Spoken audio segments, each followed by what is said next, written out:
about being you. I actually don't think it's about being you. I think it's about finding the most, the freaky, funny, thoughtful. It's about finding the pinnacle of you and exploiting it.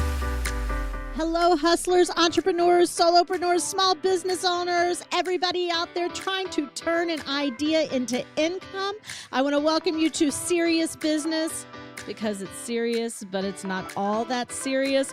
Welcome to your weekly spot to get everything you need to know about making your business more profitable, but also having a lot more fun while doing it, because if this ain't fun, you shouldn't be doing it.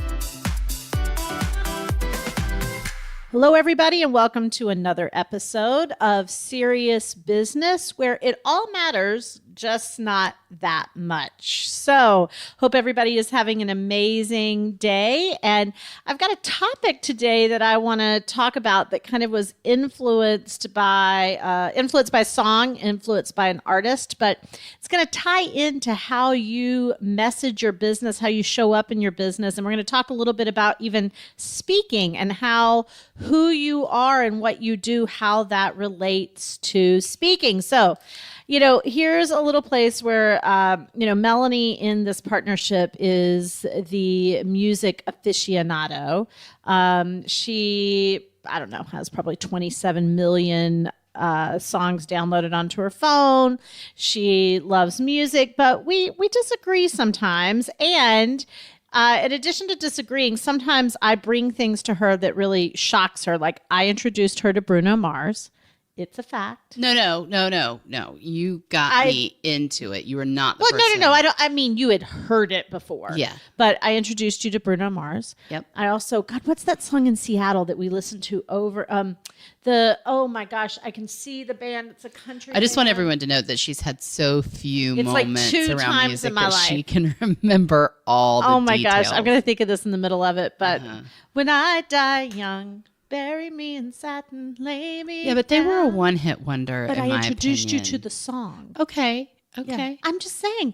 I'm kind She of is- making fun of myself here. I'm saying, I introduced you to can like sniff out a one-hit wonder. Yeah. For sure. Well, because Bruno Mars was really a one-hit wonder. No, well, he wasn't. Anyway, so on occasion we differ, and on occasion I bring something to her, but usually she knows all the music. But so I want to talk a little bit about Lil Nas X and his here's the interesting thing. I think everybody thought he would be a one-hit wonder. And Panini has done really well, his new song, and his album's done really well. So he's kind of already proving not to be a one-hit wonder. But here's what I think is really interesting about him. Mm-hmm. There's 3 things that I want to bring to the forefront about him and talk about as it relates to business. First of all, Melonie, why don't you, because you are the music expert, why don't you educate everyone on who he is in case some people listening don't know him because they've been living in a cave? I don't know his whole story. I'm not asking for a story. I'm saying, why is he so known? He's he's got an interesting story how he became popular. But we're not talking about the story. Why is he so known in music? Because he has a hit song right now called Old Country Road, I think is what it's called, or Old Town Road. Okay, we're going to back this up. I guess I'll be in charge of the music here. Yeah. I thought she would know. No. This is your thing. Okay, I it's told Old you Town I'm not Road, a fan of and his. he has broken a record that will probably be almost impossible to beat. He has been number 1 on the Billboard chart for, I want to say it's 19 weeks. I can't remember how many weeks, but look it up right now. Yeah, look it up. So we give the information correct. It beat out Mariah Carey, who held that record, and it's called Old Town Road is the song. And I'll give you a little bit of background about how the song came to be, because I think that's fascinating and really interesting. But he actually spent $20 to do a $20 Tuesdays in a recording studio. He leased the beat for $30, and he said it almost was an anthem to him. He came up with this idea and this song, and so it's a rap song with a touch of country.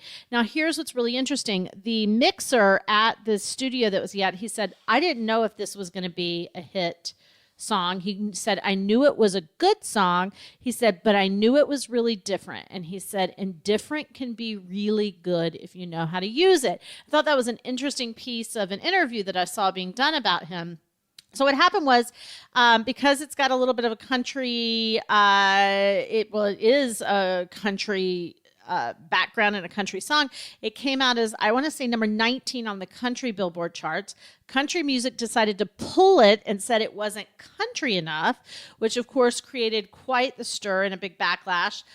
He ended up connecting with Billy Ray Cyrus. They re-recorded it, and it came out at number 1 and then stayed at number 1 for how long, Melonie? Did you find it? I haven't found it. So it came out and stayed at number 1 for all these weeks. Melonie will tell you in just a second. She's looking it up. And it's become a phenomenon. And he's kind of become this phenomenon. He's just turned 20 years old. And he dropped out of college to aggressively pursue music, but really kind of entertainment in general, because he started off as a 19 weeks. That's what I was right. 19 weeks. Yeah. So 19 weeks, it stayed at number 1. And he also came out as gay. And in the hip hop world, that is a very, sports and hip hop, probably two of the most difficult industries to do that in. And he was really afraid that he would lose a lot of his following. Certainly he got backlash. Certainly he got a lot of opinions. Certainly he got harmful, hurtful heat from all of that. But it brings me to say, what is it that we're to bring to the table for our art? So I believe business is art. I believe business is an art form. And I'm just finding him so incredibly interesting right now, and been watching a lot of interviews with him and reading a lot of stuff about him, because he began as an artist that was really a social media artist, a digital artist. He began to create accounts, and when memes became a really big thing, he's created these memes that went viral, and he understood how to develop an audience. And whether you're a speaker and you need to be able to be in front of audiences and perform in front of audiences, or you're a business owner that needs to understand how to get someone's attention via, email or through copy, I just think he's a fascinating specimen as it relates to incredible courage of being fully who you are, using that to grow a business, because his is a business. And, in his case, that first album that came out as the first time it was released, when it came out on the country music chart, it went viral on TikTok. So, he utilized a free platform. TikTok, that's a whole other podcast we got to do. Yeah, because we're old. I know. Old, right? We're over 15 years old, so TikTok's a whole other podcast. But I just find it fascinating. So, I know you don't love the song, but you got to love the artist, because, man, what he has created and how he created it's fairly unprecedented. No, that's true. It is true. I have to, I say this to people all the time when they're like, oh, I don't like this or that. And I'm like, okay, well, take out what your personal feelings are about it. And you have to respect people who break the mold, who go against what everybody says is the way that you do it, and come out on top, right? And show a phenomenal force of talent. And I think that he's an example of that. Now, I have a whole issue with, I love country music. I love rap music. I love hip hop. I don't like it when people rap in country songs. It's a big thing for me. Okay, so but Amanda that and doesn't matter. Amanda, my sister, and I discussed this on the way to work, and she said you were confused because we have heard country raps before. Yeah, that are really bad. Rap. This is not a country rap. This is a rap that tells a country story and has a country feel to it. So we're not. This is not what the podcast this isn't about the song, right? This isn't yeah. about the song, because we could get into a whole discussion about that. But I do think that what is fascinating, and I think what is key here, and I don't know if this is where you're going with this topic, but it's about just being you. I think that I don't think it's about being you. I actually don't think it's about being you. I think it's about finding the most the freaky, funny, thoughtful. It's about finding the pinnacle of you and exploiting it. Yeah, but fine. I mean, there's a lesson here about being you, but it's about just going all in on something. That's what I mean, finding the pinnacle of you. Yeah. I mean, I don't know that anybody thought this was probably a good idea, this song. You know, like the guy said, I mean, it was different. I don't know if I knew if it was a hit or not, but he went all in on it. And sometimes when you just go all in, everybody will come with you. And I think so often we see people, artists, we see business owners, we see people who are want to create and do good things and amazing things in the world, but they're scared to death to go all in. And where were we? Oh, we recently and did a trip to Noma. Which is an amazing restaurant in Copenhagen, Denmark. If you have not been, then please try to go. If you've not been, you won't go. Yeah. It's an impossible reservation to get. We have a brother-in-law who's a little magical and did it. But that being said, some of the food that we ate there, it's not stuff that you're going to cook at home or go to the grocery store and pick So let up. her just be very clear. It was a 3-course mold tasting menu. Mold. You're hearing me correctly. Middle of a mold. Of a 12-course meal. 3 of the courses were mold. And point is that he went all in with this idea. And at some point, people had to think he was absolutely insane. He wasn't always making mold dishes, but he's always been experimental with his food and foraging for food, and had a very, very different philosophy around food, different in the time that he started. I think that his philosophy around food and foraging and sustainability is now much more common conceptually, but I think that it wasn't at the time. And it's so easy for people to turn back because it's not the popular belief, or they're unsure, because I'm sure at some point he thought he might be crazy too. I'm sure that Lil Nas X thought, maybe I shouldn't be doing this. This isn't necessarily working out. He was sleeping on his sister's couch. It's that whole 4 feet from gold. But it's about kind of going all in. You know what was so interesting? Something he said. What? I thought this was so brilliant. And then I want to go back to the all in, because that is the essence of art, is being all in. He said, I think Gayle King was interviewing him, and she said, when you got pulled from the country music chart, gosh, how did you feel, right? You'd worked so hard, you'd finally made it. Weren't you just, and he said, I had been working at Zaxby's and Taco Bell, and I was sleeping on my sister's couch, and this song hit number 19 on the country music chart, and then they took it down. I was having so many blessings at once, I didn't even think about it. And I thought, genius, right? Yeah. Genius. Not worried about what is happening to you, because he is so focused on what's happening for him. I'm just going to say that again. Not worried about what's happening to you, because he was so focused on what was happening for him. But back to this all-in piece, Billy Ray Cyrus was interviewed as well, and they asked him, and Billy Ray Cyrus people kind of see him as achy, breaky heart. And let me tell you, he's probably the most savvy businessman, one of the most savvy businessmen in the music industry. People forget to tie together that, first of all, he did have achy, breaky heart. He had a huge career of his own where he broke ground and broke records. But then he turned Hannah Montana into got to be hundreds of millions of dollars. Hundreds of millions of dollar industry. And now attached to this, and they asked him, they said, what advice do you give Lil Nas X? And he said, well, I don't advise him. He said, he's the genius here. He said, and I'm just, really happy to be a part of this. He said, but I will tell you this. I constantly am saying there is no box. There is no box. There is no box. And that's what I think you have to think about, whether you are, and I'll just use the topic of speaking as the example here. Are you developing an audience? Are you finding the pinnacle of you and then exploiting that? Are you going, there is no box, and when I am committed and when I am all in, and whatever that looks like, and I think that even goes to, him coming out as gay. I really think there are certain artists in the world who cannot live their full truth. And those are always usually the most innovative, interesting artists. And I think, he said he kept getting signs. He kept getting these signs that he had to tell his dad, that he had to tell his sister, that he had to come out, and then he had to come out publicly. He said, I just kept getting these signs. And I think that what I would ask the business owner listening to this today, what are you getting signs of that you need to come out with?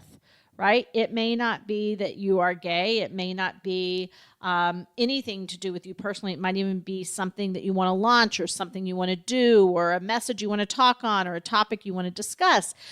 But when you do it all in, which is the very essence of art, we admire and respect and we really get into it. I mean, think about any kind of performance art you've ever seen, whether it's a musician or it's a dancer or it's a comedian. When somebody is all in and they get into their own zone and their own world and they are doing it for them and not for you, that's where the magic is. And so if you're a speaker, I mean, and you see this in that song he created and it going viral on TikTok and all the other things, you really get the feeling he's doing it for him. He's doing it for him. So what are you doing for you that is a message, that is an idea, that is a concept, that if no one else listened to it, you would still absolutely be engaged in it and interested in it and love sharing that message? And I think Gayle King also asked him, she said, so how is this all for you? All of this fame, all of this, start up so quickly for you. He goes, when I go home at night, it all feels the same.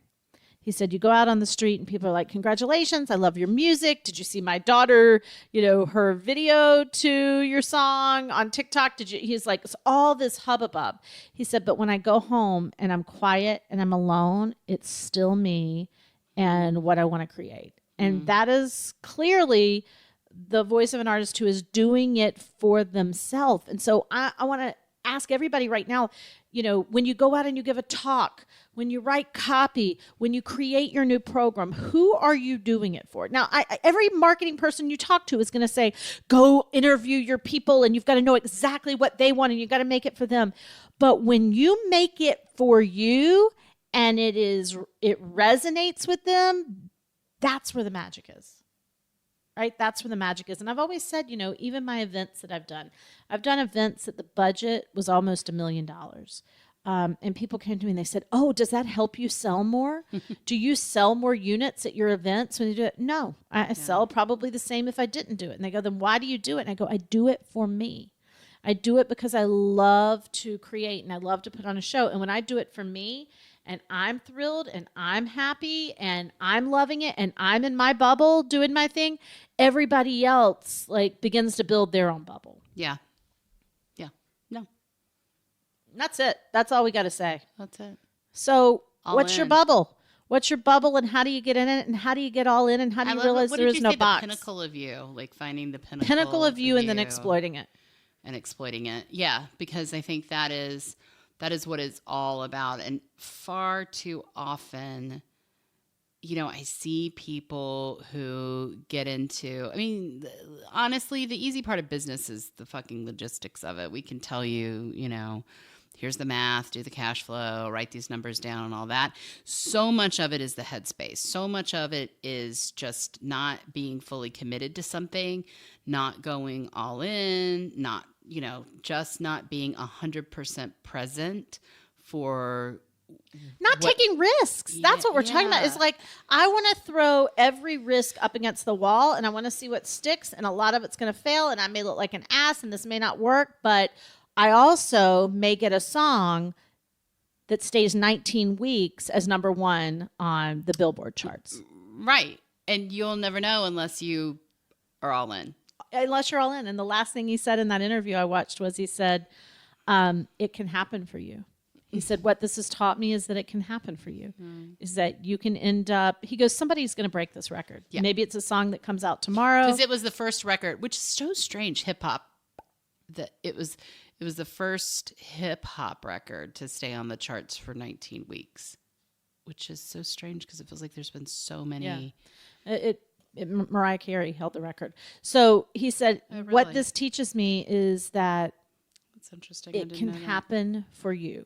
So what I want to leave you with is it can happen for you, but it only happens if there is no box and you're all in.